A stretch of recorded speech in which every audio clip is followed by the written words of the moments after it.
Hello everyone, welcome back to my channel Learn English with Sujata Hatti. Dear KSET aspirant, ಈ ಒಂದು ಸೆಷನಲ್ಲಿ ನಾವು KSET general paper unit 2 research aptitude ಅನ್ನು ನೋಡ್ತಾ ಇದ್ವಿ. ನೋಡಿ, ರಿಸರ್ಚ್ ಆಪ್ಟಿಟ್ಯೂಡ್ ಅದ ಮೇಲೆ ಇದು 5ನೇ ವಿಡಿಯೋ ಆಗಿರುತ್ತೆ. ಯೂನಿಟ್ 2 ರಿಸರ್ಚ್ ಆಪ್ಟಿಟ್ಯೂಡ್ ಅದ ಮೇಲೆ ಇದು 5ನೇ ವಿಡಿಯೋ ಆಗಿರುತ್ತೆ. ಸೊ ಯಾರೆಲ್ಲ ನೋಡಿಲ್ವೋ ಸೀರೀಸ್ 1 ಇಂದ ಕ್ಲಾಸಸ್ ಅನ್ನು ನೋಡ್ತಾ ಬರ್ರಿ. ಇದಕ್ಕೂ ಮುಂಚೆ ನಾನು unit 1 teaching aptitude, next unit 4 communication ಕೂಡ ಕಂಪ್ಲೀಟ್ ಆಗಿದೆ. ಯೂನಿಟ್ 4 ಕಮ್ಯುನಿಕೇಷನ್ ಕೂಡ ಕಂಪ್ಲೀಟ್ ಆಗಿದೆ. ಸೊ ಯಾರೆಲ್ಲ ನೋಡಿಲ್ವೋ ಈ ಕ್ಲಾಸಲ್ಲಿ ನಾನು ಡಿಸ್ಕ್ರಿಪ್ಷನಲ್ಲಿ ಲಿಂಕನ್ನು ಆ್ಯಡ್ ಮಾಡಿರ್ತೀನಿ. ಸೊ ಸೀರೀಸ್ 1 ಇಂದ ಕ್ಲಾಸಸ್ಸನ್ನು ನೋಡ್ತಾ ಬರ್ರಿ. ಓಕೆ, KSETಗೆ ವೆರಿ ಇಂಪಾರ್ಟೆಂಟ್ ಆಗಿರ್ತಕ್ಕಂಥ ಕ್ಲಾಸಸ್ ಆಗಿದೆ. ಇವತ್ತಿನ ಕ್ಲಾಸಲ್ಲಿ ನಾವು ಸ್ಟೆಪ್ಸ್ ಆಫ್ ರಿಸರ್ಚದಲ್ಲಿ 3ನೇ ಸ್ಟೆಪ್ ಆಗಿರ್ತಕ್ಕಂಥ ಸಮಸ್ಯೆಯ ವ್ಯಾಖ್ಯಾನ ಅಂದರೆ ಡಿಫೈನಿಂಗ್ ಅ ಪ್ರಾಬ್ಲಮ್ ಅನ್ನು ನೋಡ್ತಾ ಹೋಗೋಣ. ಆ್ಯಸ್ ಎ ಸಂಶೋಧಕನಾಗಿ ಸಂಶೋಧನೆಯನ್ನು ಕ್ರಮಬದ್ಧವಾಗಿ ಮುಂದುವರಿಸಬೇಕಂದ್ರೆ ನೆಕ್ಸ್ಟು ಸಂಶೋಧಕನು ಒಂದು ಕ್ರಮಬದ್ಧವಾದ ಹಂತಗಳನ್ನು ಅನುಸರಿಸಲೇಬೇಕಾಗುತ್ತೆ. ಸೊ ಅಂತಹ ಆ ಹಂತಗಳು ತುಂಬ ಪ್ರಮುಖ ಆಗುತ್ತೆ. ಆ ಹಂತಗಳಲ್ಲಿ ನಾವು ಸಮಸ್ಯೆಯ ಆಯ್ಕೆ ಅಂದರೆ ಸೆಲೆಕ್ಷನ್ ಆಫ್ ಪ್ರಾಬ್ಲಮನ್ನು, ನೆಕ್ಸ್ಟು ರಿವ್ಯೂ ಆಫ್ ಲಿಟ್ರೇಚರನ್ನು ಡಿಸ್ಕಸ್ ಮಾಡಿದ್ವಿ ಲಾಸ್ಟ್ ಕ್ಲಾಸಲ್ಲಿ. ಸೊ ಇವತ್ತಿನ ಕ್ಲಾಸಲ್ಲಿ ನಾವು ಸಮಸ್ಯೆಯ ವ್ಯಾಖ್ಯಾನ ಅಥವಾ ಈ ಡಿಫೈನಿಂಗ್ ದ ಪ್ರಾಬ್ಲಮ್ಸನ್ನು ಡಿಸ್ಕಸ್ ಮಾಡ್ತಾ ಹೋಗೋಣ. ನಮ್ಮ KSETಗೆ ತುಂಬ ಇಂಪಾರ್ಟೆಂಟ್ ಆಗಿರ್ತದ್ದು ಸಮಸ್ಯೆಯ ವ್ಯಾಖ್ಯಾನ. Okay, let's start the class. ಇವತ್ತಿನ ಕ್ಲಾಸ್ ತುಂಬ ಇಂಪಾರ್ಟೆಂಟ್ ಆಗುತ್ತೆ ನಮ್ಮ KSET ಎಕ್ಸಾಮ್ಗೆ. ಸೊ ಯಾರೆಲ್ಲ ನನ್ನ ಚಾನಲನ್ನು ಫಸ್ಟ್ ಟೈಮ್ ನೋಡ್ತಾ ಇದ್ದೀರೋ, ಸೊ ಸಬ್ಸ್ಕ್ರೈಬ್ ಆಗದೆ ನೋಡ್ತಾ ಇದ್ದೀರೋ, so do subscribe my channel and click on the bell icon. ನಾನು ಮಾಡ್ತಕ್ಕಂಥ ಪ್ರತಿಯೊಂದು KSET ಅಥವಾ ನೆಟ್ಟದ ಮೇಲಿನ ವೀಡಿಯೋಸ್ ಸಹ ಬಂದು ನಿಮಗೆ ರೀಚ್ ಆಗುತ್ತೆ. Okay, let's begin the class. ಸಮಸ್ಯೆಯ ವ್ಯಾಖ್ಯಾನ, ಡಿಫೈನಿಂಗ್ ಅ ಪ್ರಾಬ್ಲಮ್. ಸಮಸ್ಯೆಯ ವ್ಯಾಖ್ಯಾನ ಅಥವಾ ಡಿಫೈನಿಂಗ್ ಆರ್ ಫಾರ್ಮ್ಯುಲೇಟಿಂಗ್ ಅ ಪ್ರಾಬ್ಲಮ್ ಅಂತ ಕರೀತಾರೆ. ಸೊ ಈ ಹಂತವು ಸಂಶೋಧನಾ ಪ್ರಕ್ರಿಯೆಯ 3ನೇ ಹಂತವಾಗಿದೆ. ಸಂಶೋಧನೆ ಪ್ರಕ್ರಿಯೆಯಲ್ಲಿ ಇದು 3ನೇ ಹಂತವಾಗಿದೆ. ಸಂಶೋಧನೆಗೆ ಆಯ್ದುಕೊಂಡಿರ್ತಕ್ಕಂಥ ಒಂದು ನಿರ್ದಿಷ್ಟ ಸಮಸ್ಯೆಯನ್ನು ಕ್ರಮಬದ್ಧವಾದ ನಿರೂಪಣೆಯನ್ನು ಈ ಹಂತ ಏನು ಮಾಡುತ್ತೆ, ಒಳಗೊಂಡಿರುತ್ತೆ. A problem well put is half solved. ನೋಡಿ, a problem well put is half solved ಎಂಬಂತೆ, ಅಂದರೆ ಆಯ್ದಂತಹ ಸಮಸ್ಯೆಯನ್ನು ಏನು ಈ ಪ್ರಾಬ್ಲಮ್ಸನ್ನು ಏನು ಸೆಲೆಕ್ಟ್ ಮಾಡಿರ್ತೀವಿ ಮೊದಲನೇ ಹಂತದಲ್ಲಿ, ಸೊ ಆಯ್ದಂಥ ಸಮಸ್ಯೆಯನ್ನು ಸರಿಯಾಗಿ ನಿರೂಪಿಸಿದರೆ ಅಂತಹ ಸಮಸ್ಯೆಗೆ ನಾವು ಅರ್ಧದಷ್ಟು ಪರಿಹಾರ ಕಂಡು ಹಿಡಿದ ಹಾಗೆ ಅಂತ. ನೋಡಿ, ಸಮಸ್ಯೆಯನ್ನು ಸರಿಯಾಗಿ ನಿರೂಪಿಸಿದರೆ ಆ ಸಮಸ್ಯೆಗೆ ನಾವು ಅರ್ಧದಷ್ಟು ಪರಿಹಾರವನ್ನು ಕಂಡು ಹಿಡಿದಂತೆ.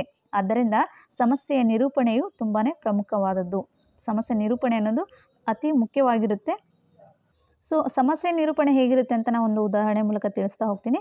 ಉದಾಹರಣೆ ಹೇಳೋದಾದರೆ, ಸೊ ಇವತ್ತು ನಾನು ಬಡತನದ ಬಗ್ಗೆ ನಾನು ರಿಸರ್ಚನ್ನು ಕೈಗೊಳ್ತಾ ಇದ್ದೀನಿ ಅಂದಾಗ ಅಲ್ವಾ, ಈ ಬಡತನದ ಬಗ್ಗೆ ರಿಸರ್ಚನ್ನು ಕೈಗೊಳ್ತಾ ಇದ್ದೀನಿ ಅಂದಾಗ ನಾವು ಫಸ್ಟು ಸೆಲೆಕ್ಷನ್ ಆಫ್ ಪ್ರಾಬ್ಲಮ್ ಆಯಿತು ಅಲ್ವಾ. ಈ ಬಡತನವನ್ನು ನಾವು ಸೆಲೆಕ್ಟ್ ಮಾಡಿದ್ವಿ. ಆ ಟೈಟಲ್ ಆಫ್ ದ ಪ್ರಾಬ್ಲಮ್ ಏನಾಗಿದೆ ಅಂದರೆ ಬಡತನದ ಬಗ್ಗೆ. ಸೊ ಆ ಬಡತನಕ್ಕೆ ಬೇಕಾಗಿರ್ತಕ್ಕಂಥ ಎಲ್ಲ ಮೂಲಗಳು, ಅಂದರೆ ಇದಕ್ಕೂ ಮುಂಚೆ ಬಡತನದ ಮೇಲೆ ಏನಾದರೂ ಸಂಶೋಧನೆಗಳು ನಡೆದಿದೆನಾ ಅಥವಾ ಆ ಬಡತನದ ಮೇಲೆ ಯಾವುದಾದ್ರೂ ಸಮೀಕ್ಷೆಗಳು ನಡೆದಿದೆನಾ ಅಂತೇಳಿ ರಿವ್ಯೂ ಆಫ್ ಲಿಟ್ರೇಚರಲ್ಲಿ ನೋಡ್ತೀವಿ. ಓಕೆ, ಸೆಲೆಕ್ಷನ್ ಆಫ್ ಪ್ರಾಬ್ಲಮಲ್ಲಿ ಫಸ್ಟ್ ಬಡತನ ಅನ್ನುವಂಥ ಒಂದು ಟಾಪಿಕನ್ನು ಸೆಲೆಕ್ಟ್ ಮಾಡ್ತೀವಿ. ನೆಕ್ಸ್ಟ್ ರಿವ್ಯೂ ಆಫ್ ಲಿಟ್ರೇಚರಲ್ಲಿ ರಿವ್ಯೂ ಅಂದ್ರೇ ಅಲ್ಲಿರ್ತಕ್ಕಂಥ ಆ ಬಡತನದ ಮೇಲೆ ಆಗಿರ್ತಕ್ಕಂಥ ಸಮೀಕ್ಷೆಗಳಿರ್ಬೋದು, ಒಂದಷ್ಟು ಸಂಶೋಧನೆಗಳು ಅಂದರೆ ಆ ಮೊದಲೇ ಮಾಡಿರ್ತಕ್ಕಂಥ ಸಂಶೋಧನೆಗಳನ್ನು ಕಲೆಕ್ಟ್ ಮಾಡಿ ಅವನ್ನ ಓದ್ತಾ ಬರ್ತೀವಿ. That is a review of literature ಆಗುತ್ತೆ. ಸೊ ಆ ಪರ್ಟಿಕ್ಯುಲರಾಗಿ ಬಡತನದ ಮೇಲೆ ನಾವು ಯಾವ ಒಂದು ಏರಿಯಾವನ್ನು ಸೆಲೆಕ್ಟ್ ಮಾಡಬೇಕು.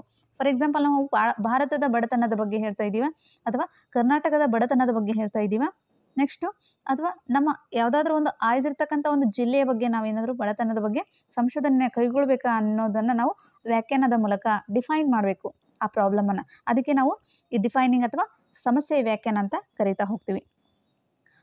ನೆಕ್ಸ್ಟ್ ನೋಡಿ, ಈ ಹಂತವು ಸಂಶೋಧನಾ ಕಾರ್ಯದ ಬಹುಮುಖ್ಯವಾಗಿರ್ತಕ್ಕಂಥ ಒಂದು ಭಾಗವಾಗಿದೆ. ಯಾವುದು? ಡಿಫೈನಿಂಗ್ ಅ ಪ್ರಾಬ್ಲಮ್ ಅನ್ನೋದು. ಸೊ ಇಲ್ಲಿ ಇದು ಈ ಕೆಳಗಿನ ಉಪ ಹಂತಗಳನ್ನು ಒಳಗೊಂಡಿರುತ್ತೆ. ಸೊ ಇದು ವೆರಿ ಇಂಪಾರ್ಟೆಂಟ್ ಆಗುತ್ತೆ ನಮ್ಮ KSET ಎಕ್ಸಾಮ್ಗೆ. ನೋಡಿ, ಈ ಉಪ ಹಂತಗಳು ತುಂಬ ಇಂಪಾರ್ಟೆಂಟ್ ಆಗುತ್ತೆ. ಸಮಸ್ಯೆಯ ಶೀರ್ಷಿಕೆ ಒಂದನೇದು ನೋಡಿ, ಸಮಸ್ಯೆಯ ಶೀರ್ಷಿಕೆ ಏನು ನಾವು ಸೆಲೆಕ್ಟ್ ಮಾಡಿರ್ತಕ್ಕಂತಹ ಟಾಪಿಕ್ ಏನಿದೆ ಅಲ್ವಾ, ಬಡತನ ಅನ್ನೋಂಥ ಒಂದು ಟಾಪಿಕ್ಕು. ಸೊ ಆ ಬಡತನ ಅನ್ನೋಂಥ ಟಾಪಿಕ್ ಇರ್ಬೋದು, ಅಥವಾ ಈ ಒಂದು ರಾಜ್ಯದಿಂದ ಇನ್ನೊಂದು ರಾಜ್ಯಕ್ಕೆ ಅಥವಾ ಒಂದು ಕಂಟ್ರಿಯಿಂದ ಇನ್ನೊಂದು ಕಂಟ್ರಿಗೆ ವಲಸೆ ಹೋಗ್ತಕ್ಕಂಥ ಜನಗಳ ಒಂದು ಸಂಶೋಧನೆಯನ್ನು ಕೈಗೊಂಡಾಗ ಸೊ ಅದರ ಏನಾಗಿರಬೇಕು, ಸಮಸ್ಯೆಯ ಶೀರ್ಷಿಕೆಯನ್ನು ನಿರೂಪಣೆ ಮಾಡಬೇಕು. Framing the title of the problem, sub title ಇದು ವೆರಿ ಇಂಪಾರ್ಟೆಂಟು. ನೆಕ್ಸ್ಟ್ ಏನಾಗುತ್ತೆ, ಚಲಕಗಳ ಗುರುತಿಸುವಿಕೆ, ಐಡೆಂಟಿಫೈ ದ ವರಯೇಬಲ್ಸ್. ವರಯೇಬಲ್ಸು ತುಂಬ ಇಂಪಾರ್ಟೆಂಟ್ ನಮಗೆ ಎವ್ರಿ KSET ಅಥವಾ ನೆಟ್ ಎಕ್ಸಾಮಲ್ಲಿ ಫಿಕ್ಸ್ಡ್ ಆಗಿ ಬರ್ತಕ್ಕಂಥ ಕ್ವಶನ್ಸ್ ಇದು. ನೆಕ್ಸ್ಟು ಉದ್ದೇಶಗಳ ನಿರೂಪಣೆ, ಫ್ರೇಮಿಂಗ್ ದ ಆಬ್ಜೆಕ್ಟಿವ್ಸ್ ಅಂತ ಹೇಳ್ತೀವಿ. ನೆಕ್ಸ್ಟು ಪ್ರಕಲ್ಪನೆಗಳ ನಿರೂಪಣೆ, framing of hypothesis, framing of hypothesis. ಇದರಲ್ಲಿ ನಮಗೆ ಹಲವಾರು ಒಂದು 3 ತರಹದ ಹೈಪೋಥಿಸಿಸ್ಗಳನ್ನ ನಾವು ನೋಡ್ತಾ ಹೋಗ್ತೀವಿ. ನೆಕ್ಸ್ಟ್ ಅದನ್ನು ಡಿಸ್ಕಸ್ ಮಾಡೋಣ. ಈ ಪದಗಳ ಅಥವಾ ಕ್ರಿಯಾತ್ಮಕ ವ್ಯಾಖ್ಯಾನ, ಈ operation identification operational definitions of the terms ಅಂತ ನೋಡ್ತಾ ಹೋಗೋಣ. ಈಗ ಇದರಲ್ಲಿ ನಾವು ಒಂದೊಂದಾಗಿ ಡಿಸ್ಕಸ್ ಮಾಡ್ತಾ ಹೋಗೋಣ. ಸಮಸ್ಯೆಯ ಶೀರ್ಷಿಕೆ ನಿರೂಪಣೆ ಹೇಗಿರುತ್ತೆ? ಸಮಸ್ಯೆ ಶೀರ್ಷಿಕೆ ನಿರೂಪಣೆ ಅಂದರೆ framing the title of the problems ಅಂತ ಕರಿತೀವಿ. Framing the title of the problems ಅಂತೇಳಿ. ಓಕೆ, ನಿರ್ದಿಷ್ಟ ಮತ್ತು ಸ್ಪಷ್ಟವಾದ ಪದಗಳಿಂದ ಆ ಸಮಸ್ಯೆಯ ಟೈಟಲ್ ಹೇಗಿರಬೇಕಂದ್ರೆ ನಿರ್ದಿಷ್ಟ ಮತ್ತು ಸ್ಪಷ್ಟವಾದ ಪದಗಳಿಂದ ಸಮಸ್ಯೆಯನ್ನು ರಚಿಸುವುದೇ ಸಂಶೋಧನೆ ಸಮಸ್ಯೆಯ ನಿರೂಪಣೆಯಾಗಿದೆ. ಈಗ ನಾವು ಫಸ್ಟ್ ಸೆಲೆಕ್ಷನ್ ಆಫ್ ಪ್ರಾಬ್ಲಮಲ್ಲಿ ನಾವು ಬಡತನ ಅಥವಾ ಈ ಮೈಗ್ರೆಂಟ್ ಪೀಪಲ್ ಅದ ಬಗ್ಗೆ, ಈ ವಲಸೆ ಹೋಗ್ತಕ್ಕಂಥ ಜನರ ಬಗ್ಗೆ ಯಾವುದಾದ್ರೂ ಒಂದು ಟಾಪಿಕನ್ನು ಸೆಲೆಕ್ಟ್ ಮಾಡ್ಕೊಂಡಿದ್ದೀವಿ. ಈಗ ಬಡತನದ ಬಗ್ಗೆ ನಾವು ಸೆಲೆಕ್ಟ್ ಮಾಡಿದ್ದೀವಿ ಅಂದರೆ ಓಕೆ, ಬಡತನದ ಬಗ್ಗೆ ನಾವು ಸೆಲೆಕ್ಟ್ ಮಾಡಿದ್ದೀವಿ ಅಂದರೆ ಓಕೆ, ಆ ಬಡತನಕ್ಕೆ ಇರ್ತಕ್ಕಂಥ ಎಲ್ಲ ಸಂಶೋಧನೆಯನ್ನು ನಾವು ರಿಸರ್ಚ್ ಮಾಡ್ತೀವಿ. ಅಂದರೆ ಅವನ್ನೆಲ್ಲವನ್ನು ನಾವು ಫೈಂಡ್ ಮಾಡಿ ಅವನ ಒಂದು ಈ ನಿಘಂಟು ಇರ್ಬೋದು, ಸಂಶೋಧನೆ ಈ ಪ್ರೀ ರಿಸರ್ಚ್ ಅಂತ ಏನಿರ್ತವೆ, ಮೊದಲೇ ಆ ಬಡತನದ ಮೇಲೆ ಸಂಶೋಧನೆ ಮಾಡಿಟ್ಟಿರ್ತಕ್ಕಂಥ ಒಂದಷ್ಟು ಗ್ರಂಥ ಸೂಚಿಗಳನ್ನು ಸಮೀಕ್ಷೆಗಳನ್ನು ಓದ್ತಿರ್ತೀವಿ. ಅದನ್ನು ನಾವು ರಿವ್ಯೂ ಆಫ್ ಲಿಟ್ರೇಚರ್ ಅಂತ ಹೇಳಿದ್ವಿ. ಅದರಲ್ಲಿ ನಾವು ವ್ಯಾಖ್ಯಾನಿಸಿದ್ವಿ. ಓಕೆ, ಬಡತನದಲ್ಲಿ ನಾವು ಪರ್ಟಿಕ್ಯುಲರ್ ಆಗಿ ಯಾವ ಏರಿಯಾದ ಬಡತನವನ್ನು ನಾವು ರಿಸರ್ಚ್ಗೆ ಕೈಗೊಂಡಿದ್ದೀವಿ ಅನ್ನೋದನ್ನು ವ್ಯಾಖ್ಯಾನಿಸಬೇಕಾಗುತ್ತೆ. ಸೊ ಆ ವ್ಯಾಖ್ಯಾನದಲ್ಲಿ ಸಹ ಇನ್ ಕೇಸ್ ನಾವು ಒಂದು ಈಗ ಬಳ್ಳಾರಿ ಜಿಲ್ಲೆಯ ಒಂದು ಬಡತನದ ಬಗ್ಗೆ ಏನಾದರೂ ಡಿಫೈನ್ ಮಾಡ್ತಾ ಇದ್ದೀವಿ ಅಂದಾಗ ಸೊ ಅದರ ಟೈಟಲ್ ಏನಾಗಿರಬೇಕು, ತುಂಬ ಸ್ಪಷ್ಟವಾಗಿರ್ತಕ್ಕಂಥ ಪದಗಳಿಂದ ಕೂಡಿರಬೇಕು. ಅದು ಸಮಸ್ಯೆಯನ್ನು ರಚಿಸುವುದೇ ಅಥವಾ ಸಂಶೋಧನಾ ಸಮಸ್ಯೆಗೆ ಅದು ಒಂದು ನಿರೂಪಣೆಯಾಗುತ್ತೆ. ಓಕೆ, ಇದಕ್ಕಾಗಿ ತಾನು ಆಯ್ಕೆ ಮಾಡಿಕೊಂಡಂತಹ ಕ್ಷೇತ್ರದ ವಿಷಯ ನೋಡಿ, ತಾನು ಆಯ್ಕೆ ಮಾಡಿಕೊಂಡಂಥ ಕ್ಷೇತ್ರ ವಿಷಯ ಇರ್ಬೋದು, ಅದರ ಆಯಾಮಗಳಿಂದ ಮತ್ತು ಪರಿಣಿತ ಮಾರ್ಗದರ್ಶಕರ ಸಹಾಯದಿಂದ ಶೀರ್ಷಿಕೆಯನ್ನು ರೂಪಿಸಬೇಕು. ಓಕೆ, ಈಗ ನಮ್ಮ ಏರಿಯಾ ಬಡತನ ಹೋಯಿತು, ಈಗ ಬೇರೆ ಯಾವುದಾದ್ರೂ ಒಂದು ಟಾಪಿಕ್ ತೊಗೊಂಡಿದ್ದೀವಿ ಅಂದಾಗ ಸೊ ಆ ಏರಿಯಾದ ಮೇಲೆ ಅಥವಾ ಒಂದು ಬಳ್ಳಾರಿ ಜಿಲ್ಲೆಯ ಒಂದು ವೈಶಿಷ್ಟ್ಯತೆಯ ಬಗ್ಗೆ ನಾವು ತಿಳಿಬೇಕಂದ್ರೆ ಅಲ್ಲೇ ಇರ್ತಕ್ಕಂತಹ ಈ ಲೋಕಲ್ ಪೀಪಲ್ಗಳ ಹತ್ರ ಹೋಗಿ ನಾವೇನು ಮಾಡ್ತೀವಿ, ಅಲ್ಲೇ ಇರ್ತಕ್ಕಂಥ ಒಂದಷ್ಟು ಎಕ್ಸ್ಪೀರಿಯನ್ಸ್ಡ್ ಮ್ಯಾನ್ ಹತ್ರ ಹೋಗಿ ನಾವು ಒಂದಷ್ಟು ಇನ್ಫಾರ್ಮೇಷನ್ಗಳನ್ನು ಕಲೆಕ್ಟ್ ಮಾಡ್ತೀವಿ. ಓಕೆ, ಅದಕ್ಕೆ ನಮಗೆ ಮಾರ್ಗದರ್ಶಕರು ಅಂತ ಇರ್ತಾರೆ. ಫಾರ್ ಎಕ್ಸಾಂಪಲ್, ಬೆಸ್ಟ್ ಎಕ್ಸಾಂಪಲ್ ಅಂದರೆ ನಾವು PhD ರಿಸರ್ಚನ್ನು ಕೈಗೊಂಡಿದ್ದೀವಿ ಅಂದಾಗ ಸೊ PhDಗೆ ಅಂತ ನಮಗೇನಿರ್ತಾರೆ, ಒಬ್ಬರು ಮಾರ್ಗದರ್ಶಕರನ್ನು ಇಟ್ಟಿರ್ತಾರೆ. ಸೊ ಆ ಥರದ ಮಾರ್ಗದರ್ಶಕರ ಸಹಾಯದಿಂದ ನಾವೇನು ಮಾಡಬೇಕು, ಆ ಶೀರ್ಷಿಕೆಯನ್ನು ರೂಪಿಸಬೇಕು. ಅದು ಇನ್ನಷ್ಟು ನಮಗೆ ಅತ್ಯುತ್ತಮವಾದ ಸಂಶೋಧನೆಯಾಗಿ ಹೊರಹೊಮ್ಮಲಿಕ್ಕೆ ಸಾಧ್ಯ ಆಗುತ್ತೆ. ಓಕೆ, ನೆಕ್ಸ್ಟ್ ಏನಾಗುತ್ತೆ, ಉತ್ತಮ ಶೀರ್ಷಿಕೆಯ ಲಕ್ಷಣಗಳು ಹೇಗಿರುತ್ತೆ ಅಂತ ನೋಡ್ತಾ ಹೋಗೋಣ. ನಮಗೆ KCETಗೆ ಅಪ್ಲೈಡ್ ಆಗಿ ಬರುತ್ತೆ, ಇಲ್ಲ ಡೈರೆಕ್ಟಾಗಿ ಕೇಳ್ತಕ್ಕಂಥ ಕ್ವಶನ್ ಆಗಿರುತ್ತೆ. ಆ ಉತ್ತಮ ಶೀರ್ಷಿಕೆ ಅಥವಾ ಕ್ಯಾರೆಕ್ಟರಿಸ್ಟಿಕ್ಸ್ ಆಫ್ ಗುಡ್ ಟೈಟಲ್, ಆ ಗುಡ್ ಟೈಟಲ್ ಹೇಗಿರುತ್ತೆ ಅಂದರೆ ಸ್ಪಷ್ಟ, ನಿಖರ, ನಿರ್ದಿಷ್ಟ ಹಾಗೂ ಸಂಕ್ಷಿಪ್ತವಾಗಿರಬೇಕು. ಸ್ಪಷ್ಟ, ನಿಖರ ಮತ್ತು ನಿರ್ದಿಷ್ಟ ಹಾಗೂ ಸಂಕ್ಷಿಪ್ತವಾಗಿರಬೇಕು. ನೆಕ್ಸ್ಟು ತುಂಬ ಜಾಗರೂಕತೆಯಿಂದ ಶಬ್ದಗಳ ಜೋಡಣೆ ಮಾಡಿರಬೇಕು ನೋಡಿ.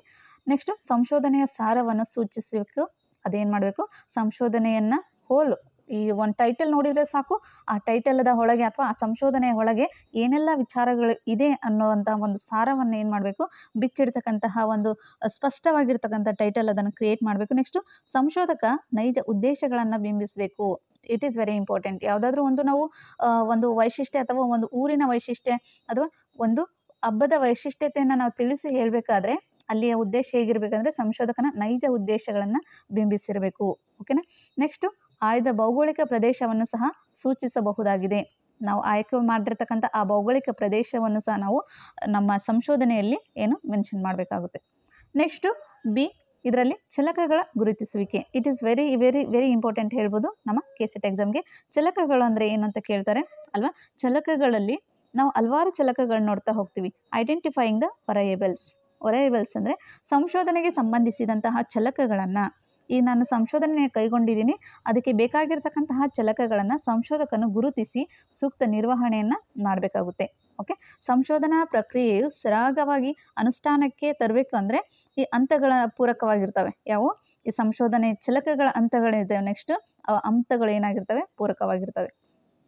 ಈ ಚಲಕಗಳ ಮೂಲಭೂತ ಜ್ಞಾನವನ್ನು ತಿಳಿಲಿಕ್ಕೆ ನಮಗೆ ಸಂಶೋಧನೆಯ ಮೂಲಭೂತ ಜ್ಞಾನವನ್ನು ತಿಳಿಲಿಕ್ಕೆ ನಮಗೆ ಸಂಶೋಧನೆ ಇದು ಚಲಕಗಳು ಬೇಕಾಗುತ್ತೆ. ಈ ಚಲಕಗಳಂದರೆ ಅಂತ ನೋಡ್ತಾ ಹೋಗೋಣ. ಯಾವುದೇ ಒಂದು ಹಂತ ಬದಲಾವಣೆಗೆ ನೋಡಿ, ಯಾವುದೇ ಒಂದು ಹಂತ ಬದಲಾವಣೆಗೆ ಒಳಪಡುತ್ತದೆಯೋ, ಯಾವುದೇ ಒಂದು ಹಂತ ಅಥವಾ ಯಾವ ಒಂದು ಹಂತ ಬದಲಾವಣೆಗೆ ಒಳಪಡುತ್ತದೆಯೋ ಅದೇ ಚರಾಂಶ. ಚರಾಂಶ ಅಂದ್ರೇ ಯಾವುದಾದ್ರೂ ಒಂದು ವಿಚಾರ ಇರ್ಬೋದು, ಯಾವುದಾದ್ರೂ ಒಂದು ಏನು ವಿಚಾರದಲ್ಲಿ ಬದಲಾವಣೆ ಆಗ್ತಾ ಇದೆ ಅಂದರೆ ಅದಕ್ಕೆ ನಾವು ಚರಾಂಶ ಅಥವಾ ಚಲಕ ಅಂತ ಕರಿತೀವಿ. ಒಂದು ವಸ್ತುವಿನ ಗುಣಲಕ್ಷಣಗಳು ನಿರಂತರವಾಗಿ ಬದಲಾವಣೆಯನ್ನು ತೋರ್ಪಡಿಸುತ್ತದೆಯೋ ಅದೇ ಚರಾಂಶ ಅಥವಾ ಚಲಕ. ಈಗಿನ ಕೇಸ್ ನಮ್ಮ ಜ್ಞಾನ ಇರ್ಬೋದು, ನಮ್ಮ ಬುದ್ಧಿಮಟ್ಟ ಇರ್ಬೋದು, ನಾವು ಈಗ 5th ಸ್ಟ್ಯಾಂಡರ್ಡು ಅಥವಾ ಹೈಯರ್ ಪ್ರೈಮರಿಯಲ್ಲಿ ಇರ್ತಕ್ಕಂಥ ನಮ್ಮ ಜ್ಞಾನ ಆಫ್ಟರ್ ನಮ್ಮ PG ಅಥವಾ ಪೋಸ್ಟ್ ಗ್ರ್ಯಾಜುಯೇಷನಲ್ಲಿ ಇರ್ತಕ್ಕಂತಹ ನಮ್ಮ ಜ್ಞಾನದ ಮಟ್ಟ ಏನಾಗಿರುತ್ತೆ, ಬದಲಾವಣೆ ಆಗಿರುತ್ತೆ. ಅದಕ್ಕೂ ಮುಂಚೆ ಇನ್ನೂ ಬೆಸ್ಟ್ ಎಕ್ಸಾಂಪಲ್ ಅಂದರೆ ನಾವು SSLC ಎಕ್ಸಾಮನ್ನು ಬರೀತಿರ್ತೀವಿ. ಎಲ್ಲ ಸಿಲೆಬಸ್ಗೂ ಮುಂಚೆ ನಡೆಸ್ತಕ್ಕಂಥ ಈ ಪ್ರೀ ಟೆಸ್ಟ್ಗಳಲ್ಲಿ ಬಂದಿರತಕ್ಕಂಥ ಅಂಕಗಳು ನೋಡಿ, ಪ್ರೀ ಟೆಸ್ಟಲ್ಲಿ ಬಂದಿರತಕ್ಕಂಥ ಅಂಕಗಳಿಗೂ ನಾವು ಫೈನಲ್ಲಾಗಿ ಎಲ್ಲ ಶಿಕ್ಷಣವನ್ನು ಮುಗಿಸಿ ಫೈನಲ್ಲಾಗಿ ಬರ್ತಕ್ಕಂಥ ಈ ಎಕ್ಸಾಮ್ನಲ್ಲಿ ಬಂದಿರತಕ್ಕಂಥ ಅಂಕಗಳಿಗೂ ತುಂಬ ವ್ಯತ್ಯಾಸ ಕಂಡುಬರುತ್ತೆ. ಸೊ ಆ ಥರದ ಯಾವುದಾದ್ರೂ ವ್ಯತ್ಯಾಸಗಳು ಕಂಡು ಬಂದರೆ ಅಂಥದಕ್ಕೆ ನಾವೇನಂತ ಕರಿತೀವಿ, ಚರಾಂಶ ಅಥವಾ ಚಲಕ. ಅಂದರೆ ಚಲಕಗಳೇನಾಗ್ತವೆ, ಬದಲಾವಣೆಯನ್ನು ಹೊಂದುತ್ತಾ ಹೋಗ್ತವೆ. ಓಕೆನಾ. ಇಲ್ಲಿ ನೋಡಿ, ಸಂಶೋಧನೆಯಲ್ಲಿ ಚಲಕ ಎಂದರೆ ಅಳೆಯಬಹುದಾದ, ಬದಲಾಯಿಸಬಹುದಾದ. ನೋಡಿ, ವೆರಿ ಇಂಪಾರ್ಟೆಂಟು. ಸಂಶೋಧನೆಯಲ್ಲಿ ಚಲಕ ಎಂದರೆ ಅಳೆಯಬಹುದಾದ, ಬದಲಾಯಿಸಬಹುದಾದ, ನೆಕ್ಸ್ಟ್ ಅಥವಾ ಬೇರೊಬ್ಬರ ಅಂಶದಿಂದ ಪ್ರೇರಣೆ ಅಥವಾ ಪ್ರಭಾವಿತವಾಗಬಹುದಾದ ಲಕ್ಷಣವನ್ನು ಹೊಂದಿರುತ್ತೆ. ಯಾವುದು, ಚಲಕ ಅಥವಾ ಚರಾಂಶ ಅನ್ನೋದು. ಚಲಕಗಳನ್ನು ಹಲವಾರು ವಿಧಗಳಲ್ಲಿ ನಾವು ವಿಂಗಡಿಸಬಹುದು. ಆ ಹಲವಾರು ವಿಧಗಳಲ್ಲಿ ನಾವು ನೋಡ್ತಾ ಹೋಗೋಣ. ಬದಲಾವಣೆಗೆ ಒಳಪಡುವ ಗುಣ, ಸಂಗತಿ, ಅಂಶಗಳನ್ನು ಚಲಕ ಅಂತ ಕರಿತೀವಿ. ಉದಾಹರಣೆ ಹೇಳೋದಾದರೆ ವಯಸ್ಸು. ಈಗಿರ್ತಕ್ಕಂಥ ವಯಸ್ಸು ನಮಗೆ ನಾಳೆ ಚೇಂಜಸ್ ಆಗುತ್ತೆ, ಇದು ಕೂಡ ಚರಾಂಶ ಆಗುತ್ತೆ. ಲಿಂಗ, ತೂಕ, ಎತ್ತರ, ಗಾತ್ರ ಅಲ್ವಾ. ನಮ್ಮಲ್ಲಿರ್ತಕ್ಕಂಥ ಆದಾಯ ಕೂಡ ಏನಾಗುತ್ತೆ, ಚೇಂಜಸ್ ಆಗುತ್ತೆ. ಇವತ್ತಿರ್ತಕ್ಕಂಥ ಅಮೌಂಟು ನಾಳೆ ಹೆಚ್ಚಾಗ್ಬೋದು ಅಥವಾ ಕಡಿಮೆನೂ ಆಗ್ಬೋದು. ಈ ಥರದ ಒಂದಷ್ಟು ಬದಲಾವಣೆಯನ್ನು ಸೂಚಿಸ್ತಕ್ಕಂಥದ್ದಕ್ಕೆ ನಾವು ಚರಾಂಶ ಅಥವಾ ಚಲಕಗಳು ಅಂತ ಕರಿತೀವಿ. ಈ ಚಲಕಗಳೆಂದರೆ ಸಂಶೋಧಕನ ಪ್ರಕಾರ ಹಲವಾರು ಪ್ರಕಾರಗಳಲ್ಲಿ ನಾವೇನು ಮಾಡ್ತೀವಿ, ಇದನ್ನು ವಿಂಗಡಣೆ ಮಾಡಿದ್ದಾರೆ. ಸೊ ಇವು ಕೂಡ ತುಂಬ ಇಂಪಾರ್ಟೆಂಟ್ ಆಗುತ್ತೆ ನಮ್ಮ KCET ಎಕ್ಸಾಮ್ಗೆ. ಓಕೆ. ಸ್ವತಂತ್ರ ಚಲಕ, ಇಂಡಿಪೆಂಡೆಂಟ್ ವರಯೇಬಲ್ಸ್. ನಾವು ಪ್ರಮುಖವಾಗಿ 5 ವರಯೇಬಲ್ಸ್ಗಳನ್ನ ನೋಡ್ತಾ ಹೋಗ್ತೀವಿ. ಓಕೆ. ಪರತಂತ್ರ ಚಲಕ, ಡಿಪೆಂಡೆಂಟ್ ವರಯೇಬಲ್. ನೋಡಿ, ಸ್ವತಂತ್ರ ಚಲಕ, ಪರತಂತ್ರ ಚಲಕ, ಮಧ್ಯಸ್ಥ ಚಲಕ ಅಂದರೆ ಮಾಡ್ಯುರೇಟರ್ ವರಯೇಬಲ್ ಅಂತ ಕರಿತೀವಿ. ನೆಕ್ಸ್ಟು ಮಧ್ಯವರ್ತಿ ಚಲಕ, ಇಂಟರ್ವೇನಿಂಗ್ ವರಯೇಬಲ್.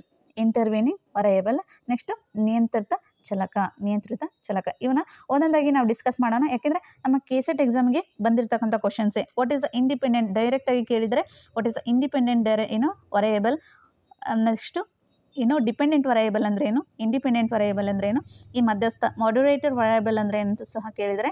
ಓಕೆ, ಒಂದೊಂದಾಗಿ ನಾವು ಡಿಸ್ಕಸ್ ಮಾಡ್ತಾ ಹೋಗೋಣ. ಸ್ವಾತಂತ್ರ್ಯ ಚಲಕ ಅಂದರೆ ಇಂಡಿಪೆಂಡೆಂಟ್ ವರಯೇಬಲ್. ಯಾವ ಚಲಕವು ಮತ್ತೊಂದು ಚಲಕದ ಮೇಲೆ ಪ್ರಭಾವ ಬೀರಿ ಆ ಚಲಕದ ಮೌಲ್ಯದ ಬದಲಾವಣೆಗೆ ಕಾರಣವಾಗುತ್ತದೆಯೋ ಅದೇ ಸ್ವತಂತ್ರ ಚಲಕ. ಸ್ವತಂತ್ರ ಚಲಕವನ್ನು ಸಂಶೋಧಕ ಸ್ಥಿತ್ಯಂತರಗೊಳಿಸುವುದು ಅಂದರೆ ಮುಂದುವರಿಸಬಹುದು. ನೋಡಿ, ಈ ಸ್ವತಂತ್ರ ಚಲಕವನ್ನು ಮುಂದುವರಿಸಬಹುದು, ಕಡಿಮೆನೂ ಮಾಡಬಹುದು ಎಂದರ್ಥ. ಒಬ್ಬ ಸಂಶೋಧಕನು ತನ್ನ ಪ್ರಕಲ್ಪನೆಯನ್ನು, ತಾನು ರಚಿಸಿರ್ತಕ್ಕಂಥ ಆ ಪರಿಕಲ್ಪನೆಯನ್ನು ರಚಿಸುವಾಗ ಯಾವ್ದಾರ ನಾವೊಂದು ಇಮ್ಯಾಜಿನೇಷನ್ ಮೂಲಕ ಏನು ಮಾಡ್ತೀವಿ, ನಮ್ಮ ಸಂಶೋಧನೆಯನ್ನು ರಚಿಸ್ತಾ ಇರಬೇಕಾದ್ರೆ ಈ ಸ್ವತಂತ್ರ ಚಲಕಗಳು ಅಳವಡಿಸಿಕೊಳ್ತಾನೆ.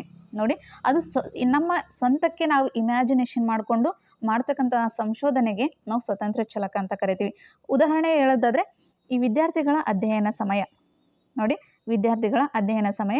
ಆಸ್ ಎ ಸ್ಟೂಡೆಂಟ್ ಆಗಿ ಇವತ್ತು ನಾನು ಅಧ್ಯಯನ ಅಥವಾ ನಾನು ಕೊಟ್ಟಿರ್ತಕ್ಕಂಥ ಹೋಮ್ವರ್ಕ್ ಅಥವಾ ನಾನು ಓದ್ತಕ್ಕಂತಹ ಪಾಠದ ಬಗ್ಗೆ ನಾನು ಸ್ವತಃ ನಾನೇ ಗಮನ ಹರಿಸಿ ನಾವು ಓದಲಿಕ್ಕೆ ಸ್ಟಾರ್ಟ್ ಮಾಡ್ತೀನಿ. ಅದಕ್ಕೆ ನಾವು ಸ್ವತಂತ್ರ ಚಲಕ ಅಂತ ಕರಿತೀವಿ.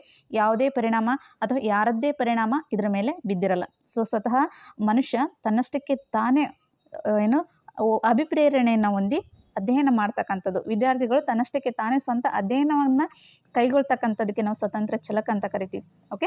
ನೆಕ್ಸ್ಟ್ ನೋಡಿ, ಪರತಂತ್ರ ಚಲಕ, ಡಿಪೆಂಡೆಂಟ್ ವರಯೇಬಲ್ ಅಂತ ಕರಿತೀವಿ. ಇದಕ್ಕೆ ಅವಲಂಬಿತ ಚಲಕ ಅಂತ ಕರೀತಾರೆ. ನೋಡಿ, ಅವಲಂಬಿತ ಚಲಕ ಅಂತ ಕರೀತಾರೆ. ಯಾವ ಚಲಕವು ತನ್ನ ಮೌಲ್ಯದಲ್ಲಿ ಬದಲಾವಣೆಗೆ ಮತ್ತೊಂದು ಚಲಕದ ಪ್ರಭಾವಕ್ಕೆ ಅವಲಂಬಿಸುತ್ತದೆಯೋ. ನೋಡಿ, ನಾನಿವತ್ತು KCET ಎಕ್ಸಾಮು ಕಾಲ್ಫಾರ್ ಆಗಿದೆ. ಸೊ ಈ KCET ಎಕ್ಸಾಮದಲ್ಲಿ ನಾನು ಅತಿ ಹೆಚ್ಚು ಅಂಕಗಳನ್ನು ಪಡಿಬೇಕು, ಈ ಸಲ ನಾನು KCETನ್ನು ಮಾಡಬೇಕು ಅಂತ ನನ್ನಷ್ಟಕ್ಕೆ ನಾನೇ ಅದನ್ನು ಥಿಂಕ್ ಮಾಡಿ, ನನ್ನಷ್ಟಕ್ಕೆ ನಾನು ಅಭಿಪ್ರೇರಣೆಯನ್ನು ಹೊಂದಿ ನಾನು ಸ್ಟಡಿ ಮಾಡಲಿಕ್ಕೆ ಸ್ಟಾರ್ಟ್ ಮಾಡಿದರೆ ಅದನ್ನು ನಾವು ಸ್ವತಂತ್ರ ಚಲಕ ಅಂತ ಕರಿತೀವಿ. ಇನ್ನೊಂದ್ಸಲ ನೋಡಿ, ಇಲ್ಲಿ ನೋಡಿ, ಸ್ವತಂತ್ರ ಚಲಕದಲ್ಲಿ ನಾವು ಇನ್ ಕೇಸ್ ಈಗ ನಾವು KCET ಕಾಲ್ಫರ್ ಆಗಿದೆ, ಈ ಸಲ ನಾನು KCET ಮಾಡಬೇಕು, ನೆಕ್ಸ್ಟ್ ಅಸಿಸ್ಟೆಂಟ್ ಪ್ರೊಫೆಸರ್ನ ಅಟೆಂಡ್ ಮಾಡಬೇಕು, ಅಸಿಸ್ಟೆಂಟ್ ಪ್ರೊಫೆಸರ್ ಆಗಿ ನನ್ನ ಗುರಿಯನ್ನು ನಾನು ಸಾಧಿಸಬೇಕು ಅಂತ ನನ್ನಷ್ಟಕ್ಕೆ ನಾನು ಅಭಿಪ್ರೇರಣೆಯನ್ನು ಹೊಂದಿ KCETಗೆ ನಾನು ಸೀರಿಯಸ್ ಆಗಿ ವರ್ಕ್ ಮಾಡ್ತಾ ಇದ್ದೀನಿ ಅಂದರೆ ದಟ್ ಈಸ್ ಅ ಸ್ವತಂತ್ರ ಚಾಲಕ ಆಗುತ್ತೆ. ನೆಕ್ಸ್ಟು ನನ್ನ ಸ್ನೇಹಿತರೆಲ್ಲರೂ ಸೇರಿಬಿಟ್ಟು ಏನು ಮಾಡ್ತಾ ಇದ್ದಾರೆ, KCETಗೆ ಪ್ರಿಪೇರ್ ಆಗ್ತಿದ್ದಾರೆ. ಸೊ ಅವರು ಓದ್ತಾ ಇದ್ದಾರಲ್ಲ ಅನ್ನುವಂಥ ಕಾರಣಕ್ಕೆ ಅವರ ಮೇಲೆ ಪ್ರಭಾವ ಹೊಂದಿ ನಾನು ಸ್ಟಡಿಯನ್ನು ಸ್ಟಾರ್ಟ್ ಮಾಡಿದರೆ ಅದು ಪರತಂತ್ರ ಚಾಲಕ. ಅದು ನಾವು ಬೇರೊಬ್ಬರ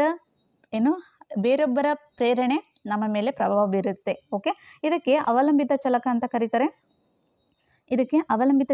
ಕರೀತಾರೆ. ಯಾವ ಚಾಲಕವು ತನ್ನ ಮೌಲ್ಯದಲ್ಲಿ ಬದಲಾವಣೆಗೆ ನೋಡಿ, ತನ್ನ ಮೌಲ್ಯದ ಬದಲಾವಣೆಗೆ ಅಥವಾ ತನ್ನ ವಿಚಾರದಲ್ಲಿ ಬದಲಾವಣೆ ಆಗಬೇಕಂದ್ರೆ ಮತ್ತೊಂದು ಚಾಲಕದ ಪ್ರಭಾವಕ್ಕೆ ಅವಲಂಬಿತವಾಗಿರುತ್ತದೆಯೋ ಅಂತಹ ಚಾಲಕಗಳನ್ನು ಪರತಂತ್ರ ಚಾಲಕ ಅಂತ ಕರಿತೀವಿ. ನಾನು KCET ಎಕ್ಸಾಮ್ಗೆ ನನಗೇನು ಗೊತ್ತಿರಲಿಲ್ಲ KCET ಎಕ್ಸಾಮ್ ಬಗ್ಗೆ. ಸೊ ಯಾರೋ ನನ್ನ ಫ್ರೆಂಡ್ಸ್ಗಳೆಲ್ಲರೂ ಸೇರಿಬಿಟ್ಟು KCET ಎಕ್ಸಾಮನ್ನು ಪ್ರಿಪೇರ್ ಮಾಡ್ತಾ ಇದ್ದಾರೆ. ಸೊ ನಾನು KCET ಎಕ್ಸಾಮನ್ನು ಈ ಸಲ ಮಾಡಬೇಕು ಅನ್ನೋರು ಒಂದು ಅಧ್ಯಯನದಲ್ಲಿ ನೋಡಿ, ಜಸ್ಟ್ ಎ ಮಿನಿಟ್, ಒಂದು ಅಧ್ಯಯನದಲ್ಲಿ ಪರತಂತ್ರ ಚಾಲಕಗಳು ಸ್ವತಂತ್ರ ಚಾಲಕದ ಮೇಲೆ ಅವಲಂಬಿತವಾಗಿರುತ್ತವೆ ಅಲ್ವಾ. ಒಂದು ಅಧ್ಯಯನದ ಪ್ರಕಾರ ಇರ್ಬೋದು ಅಥವಾ ಸ್ವತಃ ನಾವು ನೋಡಿದ ಹಾಗೆ ಸ್ವತಂತ್ರ ಚಾಲಕದ ಮೇಲೆ ಪರತಂತ್ರ ಚಾಲಕವು ಏನಾಗಿರುತ್ತೆ, ಅವಲಂಬಿತ ಆಗಿರುತ್ತೆ. ಸ್ವತಂತ್ರ ಚಾಲಕದಲ್ಲಿ ಬದಲಾವಣೆ ಏರಿಳಿತ ಕಂಡು ಬಂದರೆ ನೋಡಿ, ಸ್ವತಂತ್ರ ಚಾಲಕದ ಮೇಲೆ ಬದಲಾವಣೆ ಏರಿಳಿತಗಳು ಕಂಡು ಬಂದರೆ ಪರತಂತ್ರ ಚಾಲಕಗಳನ್ನು ಹೊಂದಿರುತ್ತೆ ಅಂತ ಅರ್ಥ. ಓಕೆ, ನೆಕ್ಸ್ಟ್ ನೋಡಿ, ವಿದ್ಯಾರ್ಥಿಗಳ ಪರೀಕ್ಷಾ ಅಂಕಗಳು. ವಿದ್ಯಾರ್ಥಿಗಳಿಗೆ ಈ ಸಲ ನೀನು ಫಸ್ಟ್ ರ್ಯಾಂಕಲ್ಲೇ ಅತಿ ಹೆಚ್ಚು ಅಂಕಗಳನ್ನು ಪಡಿಬೇಕು, ಫಸ್ಟ್ ರ್ಯಾಂಕಲ್ಲೇ ನಮ್ಮ ಕಾಲೇಜ್ಗೆ ರ್ಯಾಂಕ್ ಬರಬೇಕು ಅಂತ ಹೇಳ್ಬಿಟ್ಟು ಮೋಟಿವ್ ಮಾಡ್ತಾರೆ ಮಕ್ಕಳಿಗೆ. ಸೊ ಆ ತರಹದ ಮೋಟಿವ್ ಮಾಡುವಂಥ ವಿಚಾರಕ್ಕೆ ನಾವು ಪರತಂತ್ರ ಅಂತ ಹೇಳ್ತೀವಿ. ಯಾಕೆಂದರೆ ಮಕ್ಕಳು ಸ್ವತಃ ತಾವೇ ಸ್ವಂತ ಅಧ್ಯಯನದಿಂದ ಅಂಕಗಳನ್ನು ಪಡೆದರೆ ದಟ್ ಈಸ್ ಇಂಡಿಪೆಂಡೆಂಟ್ ವರಯಬಲ್ ಆಗುತ್ತೆ. ಸೊ ಈ ಶಿಕ್ಷಕರು ಮಾಡಿರ್ತಕ್ಕಂಥ ಮೋಟಿವೇಶನ್ ಅಥವಾ ಅಭಿಪ್ರೇರಣೆಯ ಪ್ರಭಾವಕ್ಕೆ ಒಳಗಾಗಿ ಹೆಚ್ಚು ಅಂಕಗಳನ್ನು ಗಳಿಸ್ತಾ ಇದೆ ಮಕ್ಕಳು ಅಂದರೆ ಅದಕ್ಕೆ ನಾವು ಪರತಂತ್ರ ಅಂದ್ರೇ ಈ ಸ್ವತಂತ್ರದ ಮೇಲೆ ಏನಾಗಿರುತ್ತೆ, ಡಿಪೆಂಡ್ ಆಗಿರುತ್ತೆ. ಅಥವಾ ಬೇರೆಯವರು ಹೇಳ್ತಕ್ಕಂಥ ವರ್ಡಿಗೆ, ಬೇರೆಯವರು ಮಾಡ್ತಕ್ಕಂತಹ ಮೋಟಿವೇಶನದ ಮೇಲೆ ಇದು ಏನಾಗಿರುತ್ತೆ, ಡಿಪೆಂಡ್ ಆಗಿರುತ್ತೆ. ಅದಕ್ಕೆ ಇದನ್ನು ಡಿಪೆಂಡೆಂಟ್ ವರಯಬಲ್ ಅಂತ ಕರಿತೀವಿ. ನೆಕ್ಸ್ಟ್ ನೋಡೋಣ, ಮಧ್ಯಸ್ಥ ಚಾಲಕ, ಮಾಡ್ಯುರೇಟರ್ ವರಯಬಲ್ ಅಂತ ಕರೀತಾರೆ ಇದನ್ನು. ಈ ಮಾಡ್ಯುರೇಟರ್ ವರಯಬಲ್ಲು ಸ್ವತಂತ್ರ ಚಾಲಕ ಮತ್ತು ಪರತಂತ್ರ ಚಾಲಕ ಇವೆರಡರನ್ನು ಗುರುತಿಸಿ ನೋಡಿ, ಸ್ವತಂತ್ರ ಮತ್ತು ಪರತಂತ್ರ ಚಾಲಕಗಳನ್ನು ಗುರುತಿಸಿ ಆರಿಸಿ ಸ್ವತಂತ್ರ ಚಾಲಕವಿಲ್ಲದೆ ನೋಡಿ ಇವೆರಡರ ಮಧ್ಯೆ ಇಷ್ಟತೇನು ಇಂಡಿಪೆಂಡೆಂಟ್ ವರಯಬಲ್ಲು ನೆಕ್ಸ್ಟು ಡಿಪೆಂಡೆಂಟ್ ವರಯಬಲ್ ಇವೆರಡರ ನಡುವೆ ಇರ್ತಕ್ಕಂಥದ್ದಕ್ಕೆ ನಾವು ಮಧ್ಯಸ್ಥ ಚಾಲಕ ಅಂತ ಕರಿತೀವಿ. ಇವೆರಡನ್ನ ಗುರುತಿಸಿ ಆರಿಸಿದಂತಹ ಈ ಸ್ವತಂತ್ರ ಚಾಲಕವಿಲ್ಲದೆ ನೋಡಿ, ಸ್ವತಂತ್ರ ಚಾಲಕವಿಲ್ಲದೆ ಮತ್ತಿತರ ಚಾಲಕಗಳ ಪ್ರಭಾವ ಬೀರುವಂಥ ಸಾಧ್ಯತೆ ಇದ್ದರೆ, ಸ್ವತಂತ್ರ ಚಾಲಕ ಇಲ್ಲ, ನಮಗೆ ಯಾವುದೇ ತರಹದ ಅಭಿಪ್ರೇರಣೆ ಇಲ್ಲ, ನಾವು ಯಾರಾದರೂ ಮೋಟಿವ್ ಮಾಡಿದರೆ ಮಾತ್ರ ನಾವು ಏನು ಮಾಡ್ತೀವಿ, ಮೋಟಿವೇಶನ್ಗೆ ಒಳಗಾಗಿ ಅಭಿಪ್ರೇರಣೆಗೆ ಒಳಗಾಗಿ ಓಕೆ ಪರತಂತ್ರದ ಮೇಲೆ ನಾವು ಡಿಪೆಂಡ್ ಆಗಿಬಿಟ್ಟು ಮಾಡ್ತಕ್ಕಂತಹ ವಿಚಾರ ಅಷ್ಟೇ ಅಲ್ಲದೆ ಮತ್ತಿತರ ಚಾಲಕಗಳ ಮೇಲೆ ಪ್ರಭಾವ ಬೀರುವಂತಹ ಸಾಧ್ಯತೆ ಇದ್ದರೆ ನೋಡಿ, ಸ್ವತಂತ್ರ ಚಾಲಕ ಅಲ್ಲದೆ ಪರತಂತ್ರ ಚಾಲಕ ಇರ್ಬೋದು, ಮತ್ತೆ ಬೇರೆ ಥರದ ಯಾವುದಾದ್ರೂ ಒಂದು ಚಾಲಕದ ಮೇಲೆ ಪ್ರಭಾವ ಬೀರ್ತಕ್ಕಂಥ ಸಾಧ್ಯತೆ ಇದ್ದರೆ ಅವು ಎಷ್ಟರ ಮಟ್ಟಿಗೆ ಪರತಂತ್ರದ ಚಾಲಕದ ಬದಲಾವಣೆಗೆ ಕಾರಣವಾಗಿದೆ ನೋಡಿ, ಅವು ಎಷ್ಟರ ಮಟ್ಟಿಗೆ ಪರತಂತ್ರ ಚಾಲಕದ ಬದಲಾವಣೆಗೆ ಕಾರಣವಾಗಿದೆ ಎಂಬುದನ್ನು ತಿಳಿಯಲಿಕ್ಕೆ ಅಳವಡಿಸಿರ್ತಕ್ಕಂಥದ್ದು. ನಮಗೆ ಇನ್ನು ಕ್ವಶನ್ ಬರುತ್ತೆ, ಎರಡನೇ ಸ್ವತಂತ್ರ ಚಾಲಕ ಯಾವುದು ಅಂತ ಕೇಳ್ಬೋದು. ಸೊ ಎರಡನೇ ಸ್ವತಂತ್ರ ಚಾಲಕವೇ ಈ ಮಧ್ಯಸ್ಥ ಚಾಲಕ. ಎರಡನೇ ಸ್ವತಂತ್ರ ಚಾಲಕ ಯಾವುದು ಅಂದರೆ ದಟ್ ಈಸ್ ಮಧ್ಯಸ್ಥ ಚಾಲಕ. ನೋಡಿ, ಎರಡನೇ ಸ್ವತಂತ್ರ ಚಾಲಕ ಯಾವುದು ಅಂತ ಕ್ವಶನ್ ಬಂದರೆ ದಟ್ ಈಸ್ ಮಧ್ಯಸ್ಥ ಚಾಲಕ ಆಗಿದೆ. ಅರ್ಥ ಆಗಿದೆ ಅಂದ್ಕೊಳ್ತೀನಿ. ಇನ್ನೊಂದ್ಸಲ ಹೇಳ್ತೀನಿ ನೋಡಿ. ಈಗ ಸ್ವತಂತ್ರ ಚಾಲಕ ಇದೆ, ಪರತಂತ್ರ ಚಾಲಕ ನೋಡಿದ್ವಿ. ಸೊ ಸ್ವತಂತ್ರ ಚಾಲಕ ಅಂದರೆ ವಿದ್ಯಾರ್ಥಿ ಸ್ವತಃ ತಾನು ಅಭಿಪ್ರೇರಣೆ ಹೊಂದಿ ಅಂಕಗಳನ್ನು ತೆಗೆಯೋದು. ನೆಕ್ಸ್ಟ್ ಪರತಂತ್ರ ಅಂದರೆ ಯಾವುದಾದ್ರೂ ಮೂಲಕ ಅಥವಾ ಶಿಕ್ಷಕರ ಮೂಲಕ ಇರ್ಬೋದು, ಬಾಹ್ಯವಾಗಿ ಪರಿಣಾಮ ಬೀರತಕ್ಕಂತಹ ಒಂದು ವಿಚಾರಕ್ಕೆ ಅವಲಂಬಿತವಾಗಿ ನಾವು ಸ್ಟಡಿಯನ್ನು ಮಾಡ್ತಾಯಿದ್ವಿ, ಹೆಚ್ಚು ಅಂಕಗಳನ್ನು ಗಳಿಸ್ಲಿಕ್ಕೆ ಸ್ಟಡಿ ಮಾಡ್ತಾಯಿದ್ವಿ ಅಂದರೆ ಅದಕ್ಕೆ ಪರತಂತ್ರ ಅಂದರೆ ಡಿಪೆಂಡ್ ಆಗೋದು, ಬೇರೆಯವ್ರ ಮೇಲೆ ಡಿಪೆಂಡ್ ಆಗಿ ಮಾಡ್ತಕ್ಕಂಥದಕ್ಕೆ ಪರತಂತ್ರ ಅಂತ ಕರೆದ್ವಿ. ಸೊ ಇವು ಎರಡರ ಮಧ್ಯೆ ಗುರುತಿಸ್ತಕ್ಕಂತಹದ್ದು ಯಾವುದಂದರೆ ಮಧ್ಯಸ್ಥ ಚಾಲಕ ಆಗುತ್ತೆ. ಇನ್ ಕೇಸ್ ಸ್ವತಂತ್ರ ಚಾಲಕವೇ ಇಲ್ಲ, ನಾನು ಮಾಡಿರ್ತಕ್ಕಂತಹ ಈ ಪ್ರೇರಣೆಗೆ ಸ್ವತಂತ್ರ ಚಾಲಕ ಇಲ್ಲ, ಮತ್ತಿತರ ಚಾಲಕಗಳನ್ನು ಅವಲಂಬಿಸಿರುತ್ತೆ. ಇದು ಸ್ವತಂತ್ರ ಚಾಲಕ ಅಲ್ಲದೇ ಬೇರೆ ಒಂದು ಚಾಲಕಗಳನ್ನು ಅವಲಂಬಿಸಿ ಅವುಗಳ ಪ್ರಭಾವಕ್ಕೆ ಒಳಗಾಗಿರುತ್ತೆ. ಅಷ್ಟೇ ಅಲ್ಲದೆ ಆ ಬೇರೆ ಒಂದು ಪ್ರಭಾವಕ್ಕೆ ಒಳಗಾಗಿದೆ ಅಲ್ವಾ, ಅದು ಎಷ್ಟರ ಮಟ್ಟಿಗೆ ಪ್ರಭಾವಕ್ಕೆ ಒಳಗಾಗಿದೆ ಪರತಂತ್ರ ಚಲಕದ ಮೇಲೆ ಅಲ್ವಾ, ಅದು ಈ ಪರತಂತ್ರ ಚಲಕದ ಬದಲಾವಣೆಗೆ ಕಾರಣವಾಗಿದೆ ಎಂಬುದನ್ನು, ಎಷ್ಟರ ಮಟ್ಟಿಗೆ ಅದು ಬದಲಾವಣೆಗೆ ಕಾರಣವಾಗಿದೆ ಅನ್ನೋದನ್ನು ತಿಳಿಲಿಕ್ಕೆ ನಾವು ಈ ಮಧ್ಯಸ್ಥ ಚಲಕಗಳನ್ನು ಅಳವಡಿಸ್ತೀವಿ. ಫೈನಲಿ ಹೇಳ್ಬೇಕಂದ್ರೆ ಇದು ಸ್ವತಂತ್ರ ಚಲಕ, ಇದು ಪರತಂತ್ರ ಚಲಕ. ಇವೆರಡರ ಮಧ್ಯೆ ಈ ಸ್ವತಂತ್ರ ಚಲಕದಿಂದ ಎಷ್ಟು ಪ್ರಭಾವ ಆಗಿದೆ, ಪರತಂತ್ರ ಚಲಕದ ಮೇಲೆ ಎಷ್ಟರ ಮಟ್ಟಿಗೆ ಪ್ರಭಾವ ಬೀರಿದೆ ಎಂಬುದನ್ನು ಅಳಿಲಿಕ್ಕೆ ಇರ್ತಕ್ಕಂತಹ ಒಂದು ಚಲಕ ಯಾವುದಂದರೆ ಮಧ್ಯಸ್ಥ ಚಲಕ. ಓಕೆ, ಈ ಮಧ್ಯಸ್ಥ ಚಲಕವನ್ನು ನಾವು ಎರಡನೇ ಸ್ವತಂತ್ರ ಚಲಕ ಅಂತ ಕರೀತಾರೆ. It is very important. Okay, next ನೋಡೋಣ. ಸ್ವತಂತ್ರ ಪರತಂತ್ರ ಮಧ್ಯದಲ್ಲಿನ ಸಂಬಂಧವನ್ನು ಬದಲಾವಣೆಗೆ ಒಳಪಡಿಸುವುದೇ ಮಧ್ಯಸ್ಥ ಚಲಕ. ಸ್ವತಂತ್ರ ಮತ್ತು ಪರತಂತ್ರ, ಡಿಪೆಂಡೆಂಟು ಆ್ಯಂಡ್ ಇಂಡಿಪೆಂಡೆಂಟ್ ವೇರಿಯೇಬಲ್ಸ್ ಇದೆಲ್ಲ, ಈ ಎರಡರ ಮಧ್ಯದಲ್ಲಿರ್ತಕ್ಕಂಥ ಸಂಬಂಧವನ್ನು ಬದಲಾವಣೆಗೆ ಒಳಪಡಿಸುತ್ತೆ. ಓಕೆನಾ, ಬದಲಾವಣೆಗೆ ಒಳಪಡಿಸುತ್ತೆ ಅಂದರೆ ಇದು ಸ್ವತಂತ್ರ ಚಲಕದಿಂದ ಎಷ್ಟರ ಮಟ್ಟಿಗೆ ಚೇಂಜಸ್ ಆಗಿದೆ, ಪರತಂತ್ರ ಚಲಕದ ಮಧ್ಯೆ ಎಷ್ಟೆಲ್ಲ ಚೇಂಜಸ್ ಆಗಿದೆ ಅನ್ನೋದನ್ನು ಅರ್ಥೈಸುವ ಅಥವಾ ಎಷ್ಟರ ಮಟ್ಟಿಗೆ ಅದು ಚಲಕ ಬದಲಾವಣೆ ಮಾಡಿದೆ ಅನ್ನೋದನ್ನು ತಿಳಿಲಿಕ್ಕೆ ಮಾಡಿರ್ತಕ್ಕಂಥದ್ದು ಮಧ್ಯಸ್ಥ ಚಲಕ. ಸಂಶೋಧನೆ ನಡೆಸುವುದೇ ನೋಡಿ. ನೆಕ್ಸ್ಟು, ಸಂಶೋಧನೆ ನಡೆಸುವುದಕ್ಕೆ ಮೊದಲೇ ಮಧ್ಯಸ್ಥ ಚಲಕವನ್ನು ಗುರುತಿಸಲಾಗಿರುತ್ತೆ. ಈಗ ನಾವು ಒಂದು ಸಂಶೋಧನೆ ಕೈಗೊಂಡಿದ್ದೀವಿ ಅಂದರೆ ಅದು ಇನ್ನು ಸ್ವತಂತ್ರ ಚಲಕನ ಅಥವಾ ಪರತಂತ್ರ ಚಲಕನ ಅನ್ನೋದಕ್ಕೂ ಮೊದಲೇ ಇದು ಗುರುತಿಸಲ್ಪಟ್ಟಿರುತ್ತೆ. ಈ ಮಧ್ಯಸ್ಥ ಚಲಕವನ್ನು ಒಂದಕ್ಕಿಂತ ಹೆಚ್ಚು ಹಂತಗಳಲ್ಲಿ ಅಥವಾ ಹೆಚ್ಚು ಗುಂಪುಗಳಲ್ಲಿ ಮೊದಲೇ ಗುರುತಿಸಿ ಸ್ಥಿತ್ಯಂತರ ಮಾಡಬಹುದಾಗಿದೆ. ಓಕೆ, ಇಷ್ಟೇ ಇದು ಪರತಂತ್ರ ಚಲಕದಿಂದ ಎಷ್ಟರ ಮಟ್ಟಿಗೆ ಬದಲಾವಣೆಗಿದೆ, ಸ್ವತಂತ್ರ ಚಲಕದ ಮೇಲೆ ಅಂದರೆ ಸ್ವತಂತ್ರ ಚಲಕದಿಂದ ಎಷ್ಟರ ಮಟ್ಟಿಗೆ ಬದಲಾವಣೆ ಆಗಿದೆ, ಪರತಂತ್ರ ಚಲಕದ ಮೇಲೆ ಎಷ್ಟರ ಮಟ್ಟಿಗೆ ಬದಲಾವಣೆ ಆಗಿದೆ ಅನ್ನೋದನ್ನು ಎರಡರ ಮಧ್ಯೆ ಇದೇನು ಮಾಡುತ್ತೆ, ಒಟ್ಟಾರೆಯಾಗಿ ಅಳೆದು ತೂಗ್ತಕ್ಕಂತಹ ಅಥವಾ ಅಳೆದು ಪ್ರಭಾವಕ್ಕೆ ಒಳಗಾಗ್ತಕ್ಕಂತಹ ಒಂದು ಚಲಕ ಯಾವುದಂದರೆ ದಟ್ ಈಸ್ ಅ ಮಧ್ಯಸ್ಥ ಚಲಕ. ಮಧ್ಯವರ್ತಿ ಚಲಕ, ಇಂಟರ್ವೇನಿಂಗ್ ವರಯೇಬಲ್ ಅಂತ ಕರಿತೀವಿ ಇದನ್ನು. ಇದು also it is also very important. ಮಧ್ಯವರ್ತಿ ಚಲಕ ನೋಡಿದ ಘಟನೆಯ ಮೇಲೆ ಪ್ರಭಾವ ಬೀರ್ತೈತಿ. ಇದು ನೋಡಿ, ಇವತ್ತು ಯಾವುದಾದ್ರೂ ನಾವು ವಿಜುವಲ್ ಒಂದು ಬೈ ಆಕ್ಸಿಡೆಂಟ್ ಏನು ನೋಡಿದ್ವಿ ಅಂದಾಗ ಅದರ ಮೇಲೆ ಪ್ರಭಾವ ಬೀರ್ತಕ್ಕಂಥದ್ದು ಯಾವುದಂದರೆ ಮಧ್ಯವರ್ತಿ ಚಲಕ. ಆದರೆ ಇದನ್ನು ನೋಡಲು, ಅಳತೆ ಮಾಡಲು, ಮುಟ್ಟಲು ಸಾಧ್ಯವೇ ಇಲ್ಲ. ಓಕೆ, ಉದಾಹರಣೆ ನೋಡೋಣ. ಅಧ್ಯಯನದ ಸಮಯ ಇರ್ಬೋದು.